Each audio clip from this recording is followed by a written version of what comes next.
Hello everyone. So today we will going to learn about tonsillitis. So first we will see what is tonsil. So tonsil is the normal in the normal state. Tonsils are the pink in color, similar to their surroundings tissue and about the same size. So tonsil क्या होता है?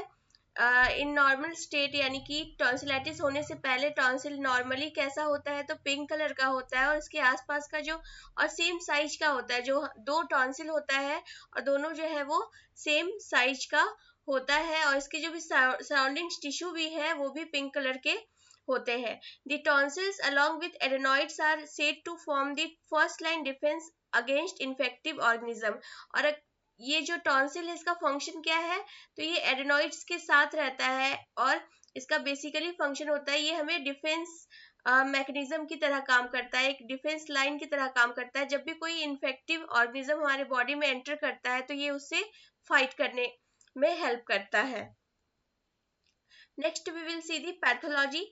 सो in pathology when the tonsils get inflamed they become red, swollen and may develop pus pocket that start excluding a discharge। तो जब भी कोई inflammation होगा तो tonsil क्या हो जाएगा, टॉन्सिल रेड हो जाता है, वहां पे स्वेलिंग हो जाता है और वहां से पस का पॉकेट फॉर्म हो जाता है और जो कि डिस्चार्ज के रूप में बाहर भी निकलता है। In case with recurrent infections, the tonsils may become so swollen over a period of time as to almost touch each other।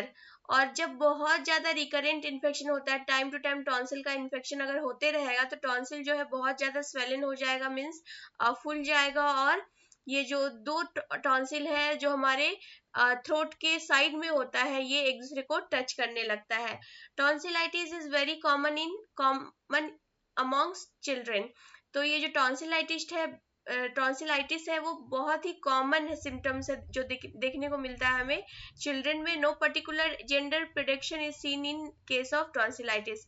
और ये ऑलमोस्ट सारे जेंडर में हो सकता है, लाइक फीमेल में भी हो सकता है, मेल में भी हो सकता है। तो इसमें कोई ये एक ऐसा नहीं बोल सकते कि किसी स्पेसिफिक जेंडर का ये कंडीशन है।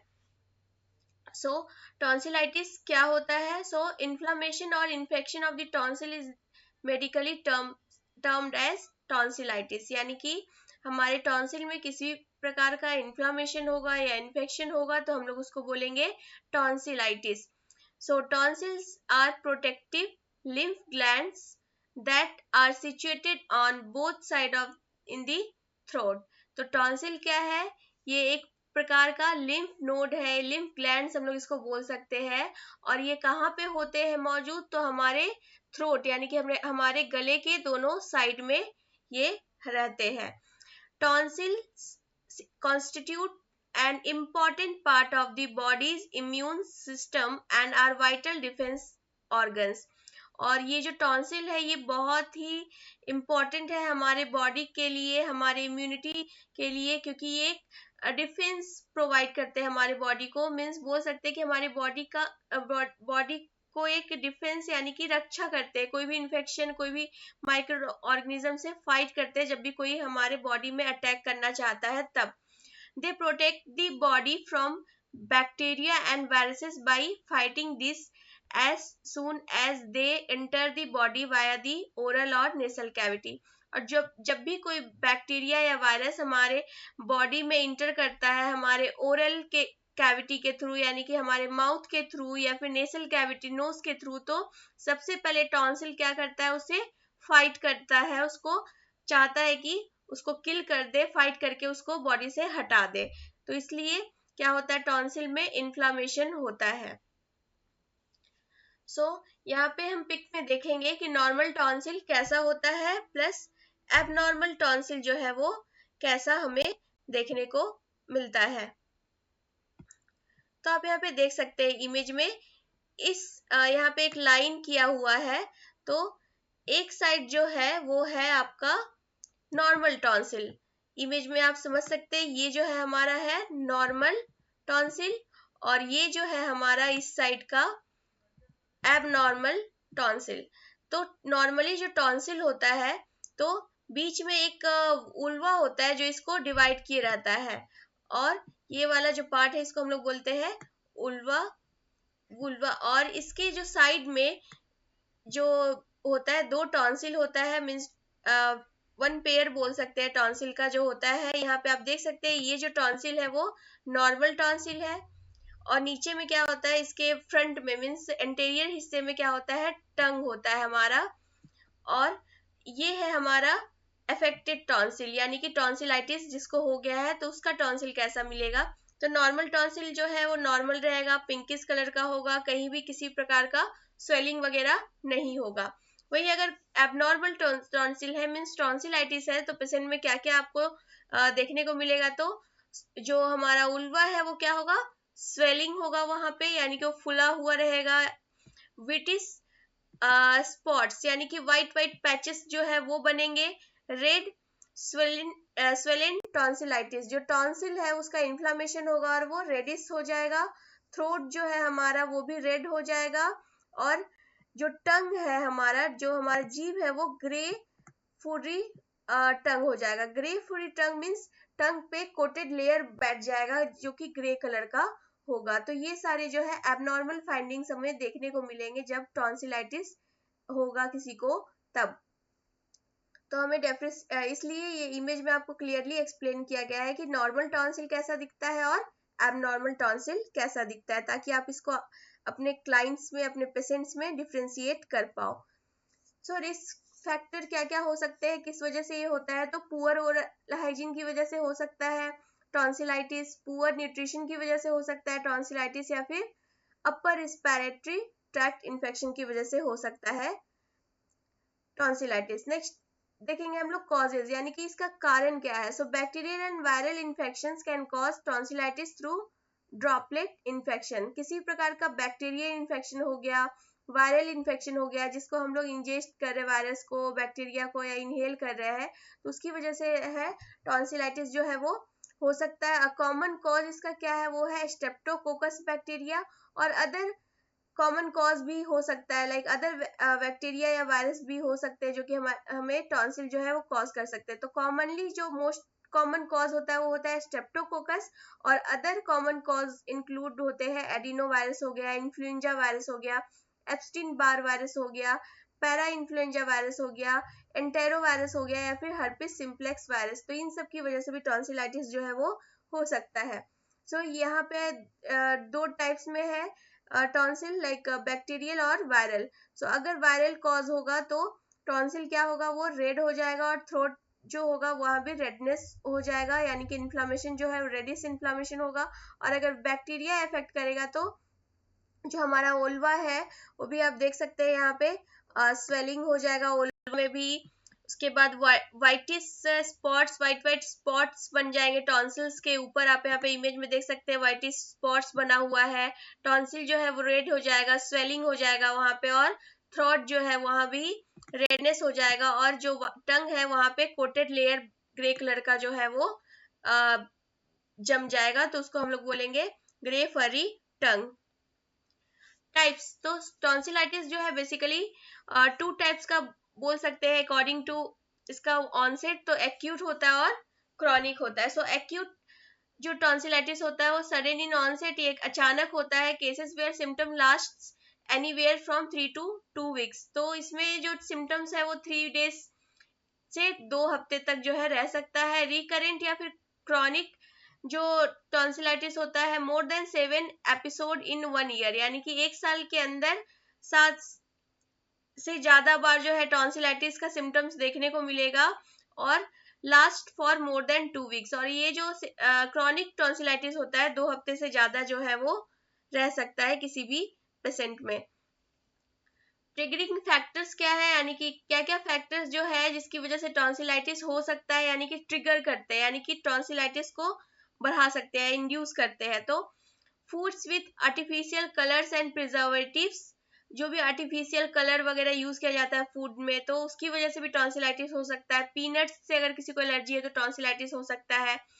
Cold food, cold drinks, ice cream की वजह से टॉन्सिलाइटिस हो सकता है। चेंजेस इन वेदर, वेदर में चेंजेस हुआ, लाइक बहुत ज्यादा ठंड पड़ रही है या बहुत ज्यादा गर्मी पड़ रही है, तो उसकी वजह से टॉन्सिलाइटिस होने का चांस हो सकता है। एक्सट्रीमली कोल्ड क्लाइमेट है या फिर डैम्प वेदर है, मीन्स बहुत ज़्यादा ठंड है या फिर अचानक से बहुत ज़्यादा बारिश हो रही है, तो मीन्स वेदर जो है अचानक से चेंज हो रही है, तो उसकी वजह से टॉन्सिलाइटिस हो सकता है। Exposure to a lot of pollution, बहुत ज़्यादा पॉल्यूशन में एक्सपोज हो रहा है क्लाइंट हमारा, तो उसकी वजह से एलर्जी होगा और टॉन्सिलाइटिस हो सकता है। सोर फ्रूट यानी कि जो भी खट्टा जो भी फ्रूट्स होता है, लाइक लेमन हो गया, पाइनएप्पल हो गया, ग्रेप्स हो गया, ऑरेंज हो गया, तो उसकी वजह से भी टॉन्सिलाइटिस जो है वो हो सकता है, क्योंकि ये सारे जो है ट्रिगर करते हैं, यानी टॉन्सिल्स को ट्रिगर करते हैं, जिसकी वजह से हमारे थ्रोट में यानी टॉन्सिल में इन्फ्लामेशन होता है। Next we will see the sign and symptoms of tonsillitis. So जैसा कि हमने पहले भी पढ़ लिया है, रेड एंड स्वेलिन टॉन्सिल, हमारा जो टॉन्सिल है दोनों साइड का वो रेड हो जाएगा और वहां पे स्वेलिंग हो जाएगा यानी कि फूल जाएगा। व्हाइट स्पॉट्स, स्पिक्स और पैचेस ऑन दी टॉन्सिल, और जो टॉन्सिल है वहां पे व्हाइट व्हाइट स्पॉट्स बन जाएंगे, यानी डॉट डॉट व्हाइट कलर का देखने को मिलेगा, या फिर पैच, व्हाइट पैच बन जाएंगे। लिम्फ नोड जो होगा नेक रीजन का, यानी कि यहाँ का नेक का जो रीजन है वो हम जब पाल्पेट करेंगे तो इनलार्ज मिलेगा। बैड एंड फॉल ब्रीथ, जब पेशेंट जो है ब्रीथ लेगा, सांस छोड़ेगा लेगा, तो उसको उसका बैड और फॉल ब्रीथ आएगा, कफ हो सकता है या फिर रनिंग नोज हो सकता है। सिम्टम्स की बात करें तो क्या क्या सिम्टम्स यानी क्या क्या लक्षण देखने को मिलेगा, तो लाइक सोरनेस ऑफ थ्रॉट हो सकता है, डिफिकल्टी इन सॉल्विंग और पेनफुल सॉल्विंग हो सकता है। साइन का मतलब जो डॉक्टर एग्जामिन करेंगे तो ये साइन मिलेगा, और सिम्टम्स जो पेशेंट में देखने को मिलेगा, लक्षण क्या क्या उसमें देखने को मिलेगा।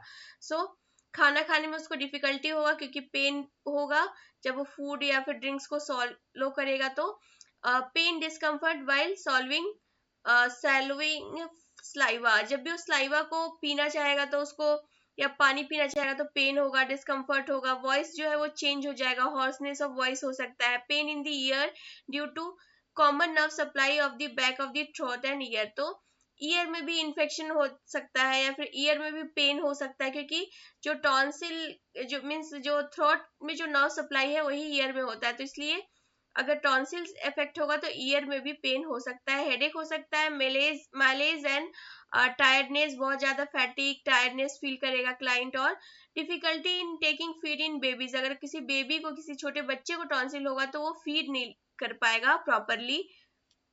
So this may be the sole indicator in some cases of tonsillitis in infant, तो अगर infant अगर फीड नहीं कर रहा है तो डॉक्टर के पास जाना है क्योंकि वो टॉन्सिलाइटिस का सिम्टम्स हो सकता है।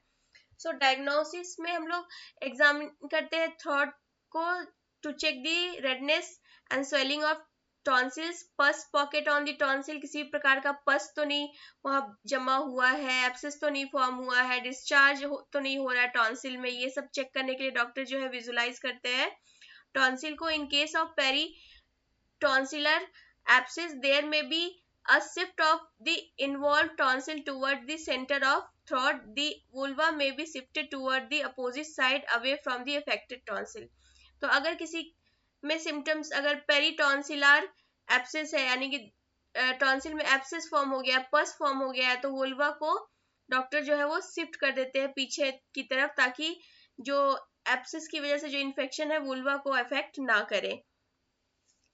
सो डायग्नोसिस में थ्रोट स्वैब डॉक्टर लेते हैं डायग्नोस्टिक इवैल्यूएशन में।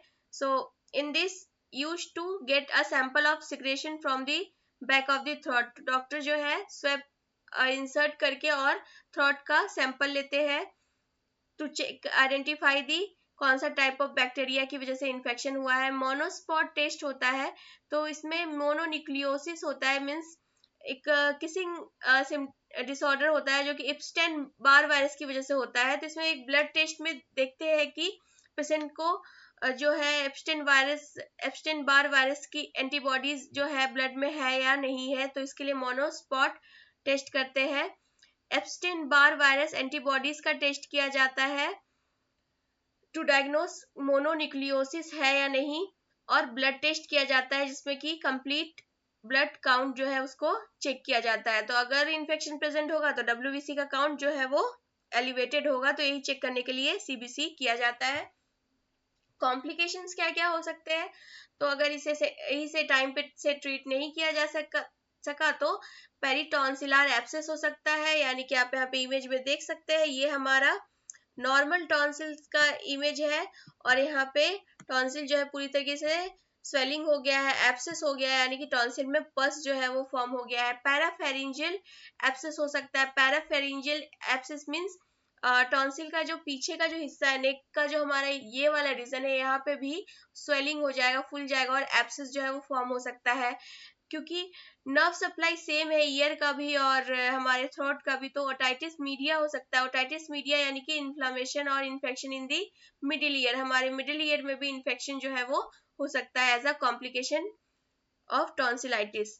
मैनेजमेंट में क्या करते हैं, तो एंटीबायोटिक्स देते हैं, लाइक पेनिसिलिन ड्रग हो गया, एरिथ्रोमाइसिन हो गया, ये प्रिस्क्राइब करते हैं doctor. Increase fluid intake, patient को ज्यादा से ज्यादा फ्लूइड इनटेक के लिए बोलते हैं। पेन को कम करने के लिए एनाल्जेसिक ड्रग लाइक आइबुप्रोफेन वगैरह देते हैं। सॉल्ट वाटर गार्गल करने के लिए बोलते हैं, मीन्स वार्म वाटर को में सॉल्ट रख के गार्गल करने के लिए पेशेंट को बोला जाता है। रेस्ट करने के लिए बोला जाता है।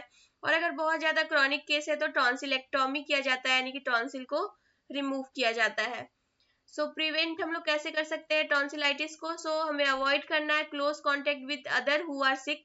जिसको टॉन्सिल हुआ है उसके साथ हम लोग को क्लोज कॉन्टेक्ट नहीं रखना है। Keep children away from kids who known to have tonsillitis और सोर थ्रोट। और अगर बच्चा किसी दूसरे बच्चे के साथ खेल रहा है जिसको टॉन्सिलाइटिस है, तो बच्चे को उससे दूर रखना है, ताकि एक की वजह से दूसरे को ना हो, यानी कि क्लोज कांटेक्ट नहीं रखना है। Remind kids about the importance of proper hand washing especially when around people who appear to be sick. और बच्चे को सिखाना है हैंड हाइजीन के बारे में, क्योंकि जब भी हमारा जो चिल्ड्रन है वो किसी के कांटेक्ट में आएगा तो उसकी वजह से उसका हाथ कंटामिनेटेड होगा, फिर उसी को अपने माउथ में रखेगा तो टॉन्सिलाइटिस हो सकता है। Wash and disinfect surfaces and toys, बच्चे का टॉय सरफेस जो है उसको हमेशा वॉश करना है और डिसइंफेक्ट करते रहना है। कि किड्स को टीचिंग करना है कि जब भी वो कफ करे, स्नीज करे, तो हमेशा टिश्यू को यूज करे।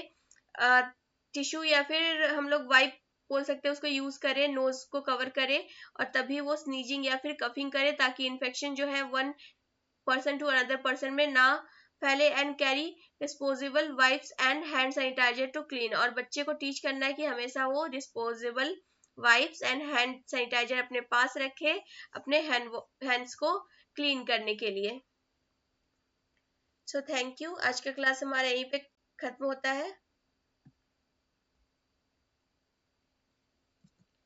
तो ये टॉपिक आपको कैसा लगा आप अपने फीडबैक में लिख सकते हैं। अगर आपको किसी और टॉपिक में भी क्लासेस चाहिए तो आप कमेंट बॉक्स में लिख सकते हैं। तो काफी इम्पोर्टेंट टॉपिक है ये।